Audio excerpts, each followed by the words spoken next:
അസ്സലാമു അലൈക്കും. ബിസ്മില്ലാഹിർ റഹ്മാനിർ റഹീം. കൂട്ടുകാരെ, എല്ലാവർക്കും സുഖമല്ലേ? ഈ വീഡിയോയിൽ കാണുന്നത് ക്ലാസ് 5 തജ്വീദുൽ ഖുർആൻ ആഫിർലി എക്സാമിൻ്റെ മോഡൽ ക്വസ്റ്റ്യൻ പേപ്പറാണ്. വീഡിയോയിലേക്ക് കടക്കുന്നതിന് മുമ്പ് ചാനൽ ആരെങ്കിലും സബ്സ്ക്രൈബ് ചെയ്യാതെ കാണുന്നുണ്ടെങ്കിൽ ഒന്ന് സബ്സ്ക്രൈബ് ചെയ്യണം, എന്നെ സപ്പോർട്ട് ചെയ്യണം. ഈ വീഡിയോ കൂട്ടുകാർക്ക് ഇഷ്ടമായാൽ ലൈക്ക് ചെയ്യണം, നിങ്ങളുടെ ഫ്രണ്ട്സിന് ഷെയർ ചെയ്യണം. ക്ലാസ് 5 തജ്വീദുൽ ഖുർആൻ ഫസ്റ്റ് പാർട്ടിൻ്റെ ഇതുവരെ എടുത്ത പാഠങ്ങളുടെ തദ്രീബാത്തെല്ലാം വേണമെങ്കിൽ എൻ്റെ ചാനലായ മുന്ന ഷാഹിൽ EDU എന്നതിൽ പ്ലേലിസ്റ്റ് സെക്ഷൻ എടുക്കുക. അതിൽ ഓരോ സബ്ജക്റ്റിൻ്റെയും തന്നെ പ്ലേലിസ്റ്റ് ഉണ്ടാകും. അതിൽ ക്ലാസ് 5 തജ്വീദുൽ ഖുർആൻ ഫസ്റ്റ് പാർട്ട് എന്ന പ്ലേലിസ്റ്റ് ടച്ച് ചെയ്യുക. ടച്ച് ചെയ്താൽ ഞാൻ എടുത്ത പാഠങ്ങളുടെ തദ്രീബാത്ത് ലഭ്യമാണ്. നമുക്കിപ്പോൾ വീഡിയോയിലേക്ക് കിടക്കാം. ഈ ക്വസ്റ്റ്യൻ പേപ്പറിൽ ഒന്നാമത്തെ പ്രവർത്തനം കോളത്തിൽ ടിക്ക് മാർക്ക് അടയാളപ്പെടുത്തുക. ഓരോന്നിനും 3 ഓപ്ഷൻസ് കൊടുത്തിട്ടുണ്ടാകും. ശരിയുത്തരത്തിൽ ടിക്ക് മാർക്ക് അടയാളപ്പെടുത്തണം. 1. നാവിൽ നിന്ന് പുറപ്പെടുന്ന അക്ഷരങ്ങൾ. ഓപ്ഷൻസ് 3, 6, 18. ശരിയുത്തരം 18. 2. 2 ചുണ്ടുകളിൽ നിന്ന് പുറപ്പെടുന്ന അക്ഷരം. ഓപ്ഷൻസ് മീം, നൂൻ, സ്വാദ്. പറയുന്ന സമയത്ത് തന്നെ മനസ്സിലായിട്ടുണ്ടാകും. ശരിയുത്തരം മീം. 3. നാവിൻ്റെ അരുവും മേലെ അണപ്പല്ലുകളും. ഓപ്ഷൻസ് ഷീൻ, ളാദ്, സ്വാദ്. ശരിയുത്തരം ളാദ്. 4. ചുണ്ടുകളുടെ മധ്യഭാഗം അല്പം തുറന്ന് ഉച്ചരിക്കണം. ഓപ്ഷൻസ് ബാ, ഫാ, വാവ്. ശരിയുത്തരം വാവ്. 5. നാവിൻ്റെ മധ്യവും അണ്ണാക്കും ചേർന്ന് വരുന്നു. ഓപ്ഷൻസ് കാഫ്, ജീം, റാ. ശരിയുത്തരം ജീം. 6. നാവിൻ്റെ അറ്റവും 2 വരിയിലെ മുൻപല്ലുകളുടെ ഇടയും. ഓപ്ഷൻസ് സാ, സാല്, സാ. ശരിയുത്തരം സാ. അടുത്ത പ്രവർത്തനം ചേരുംപടി ചേർക്കുക. 7. കൊത്തുബുജ്ജദ്. ഖാഫ്, താ, ബാ, ജീം, ദാല്. 8. അജിദ് ഖത്തിം ബക്കത്ത്. അലിഫ്, ജീം, ദാല്, ഖാഫ്, താ, ബാ, കാഫ്, താ. 9. ഖുസ്സ ലഗത്തിൻ ഖിൽ. ഖാ, സ്വാദ്, ളാദ്, ഗൈന്, താ, ഖാഫ്, ലാ. 10. ലിൻ ഉമറ. ലാം, നൂന്, ഐന്, മീം, റാ. 11. ഫഹസ്സഹു ശഖ്സുൻ സക്കത. ഫാ, ഹാ, സാ, ഹ, ഷീന്, ഖാ, സ്വാദ്, സീന്, കാഫ്, താ. ഇപ്പുറത്ത് നോക്കൂ. എ തവസ്സുത്ത്, ബി ഖൽഖലത്ത്, സി ഷിദ്ദ, ഡി ഹംസ്, ഇ ഇസ്തിഅലാ. ഓരോന്നിനും യോജിച്ച ഉത്തരത്തിൻ്റെ ലെറ്റർ അതിന് നേരെ എഴുതണം. 7. കൊത്തുബുജ്ജദ്. ശരിയുത്തരം ബി ഖൽഖലത്ത്. 8. അജിദ് ഖത്തിം ബക്കത്ത്. ശരിയുത്തരം സി ഷിദ്ദ. 9. ഖുസ്സ ലഗത്തിൻ ഖിൽ. ശരിയുത്തരം ഇ ഇസ്തിഅലാ. 10. ലിൻ ഉമറ. ശരിയുത്തരം എ തവസ്സുത്ത്. 11. ഫഹസ്സഹു ശഖ്സുൻ സക്കത. ശരിയുത്തരം ഡി ഹംസ്. B, C, E, A, D. അടുത്ത പ്രവർത്തനം പൂരിപ്പിക്കുക. 12. ഇർജിഇ എന്നതിലെ റായിനെ ഡാഷ് ചെയ്യണം.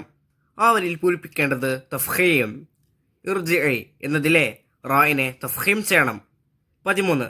ഹർഫുകൾ ഉച്ചരിക്കുമ്പോൾ ഉണ്ടാകുന്ന വിവിധ ശബ്ദരൂപങ്ങൾക്ക് ഡാഷ് എന്ന് പറയുന്നു. ആ വരിയിൽ പൂരിപ്പിക്കേണ്ടത് സിഫത്ത്.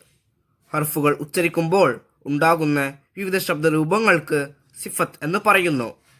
14. കാറ്റോട് കൂടി ഉച്ചരിക്കേണ്ട അക്ഷരങ്ങൾ ഡാഷ് എണ്ണമാണ്. ആ വരിയിൽ പൂരിപ്പിക്കേണ്ടത് 10.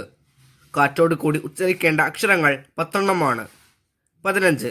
ഉച്ചരിക്കുമ്പോൾ നാവിൻ്റെ മുരട് താഴ്ത്തുന്നത് കൊണ്ട് ഡാഷ് ഉണ്ടാകുന്നു. ആ വരിയിൽ പൂരിപ്പിക്കേണ്ടത് തർക്കീഖ്. ഉച്ചരിക്കുമ്പോൾ നാവിൻ്റെ മുരട് താഴ്ത്തുന്നത് കൊണ്ട് തർക്കീഖ് ഉണ്ടാകുന്നു. 16. ഗുണത്തിൻ്റെ സന്ദർഭത്തിൽ മീമിൻ്റെയും നൂനിൻ്റെയും മഖ്റജ് ഡാഷ് ആണ്. ആ വരിയിൽ പൂരിപ്പിക്കേണ്ടത് ഖൈഷൂം. ഗുണത്തിൻ്റെ സന്ദർഭത്തിൽ മീമിൻ്റെയും നൂനിൻ്റെയും മഖ്റജ് ഖൈഷൂമാണ്. 17. നാവിൻ്റെ മദ്യം അണ്ണാക്കിൽ നിന്ന് അകറ്റി ഉച്ചരിക്കുന്ന ഹർഫുകൾക്ക് ഡാഷ് എന്നാണ് പേര്. ആ വരിയിൽ പൂരിപ്പിക്കേണ്ടത് ഹുറൂഫുൽ ഇൻഫിത്താഹ്. നാവിൻ്റെ മദ്യം അണ്ണാക്കിൽ നിന്ന് അകറ്റി ഉച്ചരിക്കുന്ന ഹർഫുകൾക്ക് ഹുറൂഫുൽ ഇൻഫിത്താഹ് എന്നാണ് പേര്. അടുത്ത പ്രവർത്തനം, ഒറ്റവാക്കിൽ ഉത്തരം എഴുതുക. 18. റായിനെ തർക്കിഖ് ചെയ്ത് ഉച്ചരിക്കേണ്ട സന്ദർഭങ്ങൾ എത്ര? ഉത്തരം 4. 19. മയ്യഹ്ഷാഹ. ഇതിൽ ഹംസിന്റെ അക്ഷരങ്ങൾ ഏതെല്ലാം? ഉത്തരം ഖാ, ഷീന്, ഹാ. 20. മുഴക്കത്തോടെ ഉച്ചരിക്കേണ്ട ഹർഫുകളുടെ സിഫത്ത്. ഉത്തരം ഖൽഖലത്ത്. 21. ഉച്ചരിക്കുമ്പോൾ ശബ്ദം നീളാൻ പാടില്ലാത്ത ഹർഫുകൾ എത്ര? ഉത്തരം 8. 22. ഹിജായിയായ ഹർഫുകളുടെ മഖ്റജുകൾ എത്ര? ഉത്തരം 17. 23. അക്ഷരങ്ങൾ നേർപ്പിച്ച് ഉച്ചരിക്കുന്നതിന് പറയുന്ന പേര്. ഉത്തരം തർക്കീഖ്. അടുത്ത പ്രവർത്തനം, ഒറ്റവാചകത്തിൽ ഉത്തരം എഴുതുക. 24. ഇസ്തിഅലായിന്റെ അക്ഷരങ്ങൾ എങ്ങനെ ഉച്ചരിക്കണം? ഉത്തരം, ഇസ്തിഅലായിന്റെ അക്ഷരങ്ങൾ ഉച്ചരിക്കുമ്പോൾ നാവിൻ്റെ മുരട് അണ്ണാക്കിലേക്ക് ഉയർത്തി വായ നിറയെ ശബ്ദം ഉണ്ടാകും വിധം തഫ്ഖീമായി ഉച്ചരിക്കണം. 25. ലാമിന്റെ മഖ്റജ് ഏത്? ഉത്തരം, നാവിൻ്റെ തലയുടെ അരുവും മേലെ മുൻപല്ലിൻ്റെ ഊനും. 26. അക്ഷരങ്ങൾ പുറപ്പെടുന്ന പ്രധാന ഭാഗങ്ങൾ ഏതെല്ലാം? ഉത്തരം, തൊണ്ട, നാവ്, ചുണ്ടുകൾ, തരിമൂക്ക്, വായുടെ ഉൾഭാഗം തുടങ്ങിയവ. 27. തഫ്ഖീം എന്നാൽ എന്ത്? ഉത്തരം, വായ നിറയെ ശബ്ദം ഉണ്ടാകും വിധം അക്ഷരത്തെ തടിപ്പിച്ച് ഉച്ചരിക്കുന്നതിനാണ് തഫ്ഖീം എന്ന് പറയുന്നത്. 28. ഇസ്തിഫാലിന്റെ ഹർഫുകളിൽ ചിലപ്പോൾ തഫ്ഖീം ചെയ്യേണ്ട 4 അക്ഷരങ്ങൾ ഏവ? ഉത്തരം, അലിഫ്, വാവ്, റാ, ലാം. 29. ലാമുൽ ജലാലയെ തർക്കീഖ് ചെയ്തതിന് 2 ഉദാഹരണങ്ങൾ എഴുതുക. ഉത്തരം, ബിസ്മില്ലാ, നൂനില്ലാ. 30. എല്ലാ സമയത്തും തഫ്ഖീം ചെയ്യേണ്ട ഹർഫുകൾ ഏതെല്ലാം? ഉത്തരം, ഇസ്തിഅലായിന്റെ അക്ഷരങ്ങളായ ഖുസ്സ, ലഗ്ത്, നിഖൽ എന്നീ 7 അക്ഷരങ്ങൾ. 31. ഉച്ചരിക്കുമ്പോൾ കാറ്റ് പുറപ്പെടാൻ പാടില്ലാത്ത ഹർഫുകളിൽ 8 എണ്ണം എഴുതുക. ഉത്തരം, അലിഫ്, ബാ, ജീം, ദാൽ, ദാൽ, റാ, സാ, ളാദ്, താ, ലാ. അടുത്ത പ്രവർത്തനം, 5 വരിയിൽ കുറയാതെ ഉപന്യസിക്കുക. 32. വിശുദ്ധ ഖുർആൻ പാരായണം.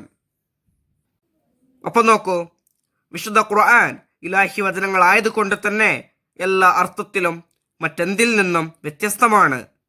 പാരായണം, എഴുത്ത്, വ്യാഖ്യാനം എല്ലാം സവിശേഷവും പ്രത്യേകതകൾ നിറഞ്ഞതുമാണ്. അവ പാലിക്കാതെയുള്ള പാരായണവും എഴുത്തും പഠനവും കുറ്റകരമാണ്. വിശ്വാസികളുടെ മാർഗരേഖയായ വിശുദ്ധ ഖുർആൻ പാരായണവും പഠനവും അനിവാര്യമായതിനാൽ അതിൻ്റെ പ്രത്യേക നിയമങ്ങൾ മനസ്സിലാക്കുകയും ഉൾക്കൊള്ളുകയും ചെയ്യേണ്ടതുണ്ട്. മനുഷ്യരായ നമ്മോടുള്ള അല്ലാഹു തആലയുടെ കൽപ്പനകളും നിർദ്ദേശങ്ങളുമാണ് ഖുർആൻ എന്ന വിചാരത്തോടെ നിയമങ്ങൾ പാലിച്ചും ഭക്തിയോടെയുമാവണം നാം പാരായണം ചെയ്യേണ്ടത്. 33. റായിനെ തഫ്ഖീം ചെയ്യേണ്ട സന്ദർഭങ്ങൾ. റായിനെ തഫ്ഖീം ചെയ്യേണ്ട സ്ഥലങ്ങൾ താഴെ പറയുന്നവയാണ്. 1. റായിൻ്റെ ഹർക്കത്ത് ഫതഹോ ലമ്മോ ആവുക. ഉദാഹരണം, റഫഅ, റുസുലുൻ. 2. സുക്കുനുള്ള റായിന് മുമ്പ് ഫതഹോ ലമ്മോ ആവുക. ഉദാഹരണം, ഫുർഖാൻ, മർസദ്. 3. സാക്കിനായ റായിന് മുമ്പുള്ള അക്ഷരത്തിന് സുക്കൂനാവുകയും അതിൻ്റെ മുമ്പുള്ളതിന് ഫതഹോ ലമ്മോ ആവുകയും ചെയ്യുക. ഉദാഹരണം, ഷഹർ, ഫജർ, ഖുസർ, യുസർ. 4. സുക്കൂനുള്ള റായിന് മുമ്പുള്ള കസർ ആരിലോ മുൻഫസിലോ ആവുക. ഉദാഹരണം, ഇർജിഇ. 5. സാക്കിനായ റായിന് മുമ്പ് കസ്റാവുകയും ശേഷം ഇസ്തിഅലായിന്റെ ഹർഫ് ഉണ്ടാവുകയും ചെയ്യുക. ഉദാഹരണം, മിർസാദ്, ഖിർത്താസ്. ഈ വീഡിയോ കൂട്ടുകാർക്ക് ഉപകാരപ്രദമായെന്ന് വിചാരിക്കുന്നു. ഷാ അള്ളാഹ്. അടുത്ത സബ്ജക്റ്റുമായി നമുക്ക് വീണ്ടും കാണാം. അപ്പോൾ എല്ലാവർക്കും ഒരിക്കൽ കൂടി അസ്സലാമു അലൈക്കും വറഹ്മത്തുള്ളാഹി തആല വബറകാതുഹു.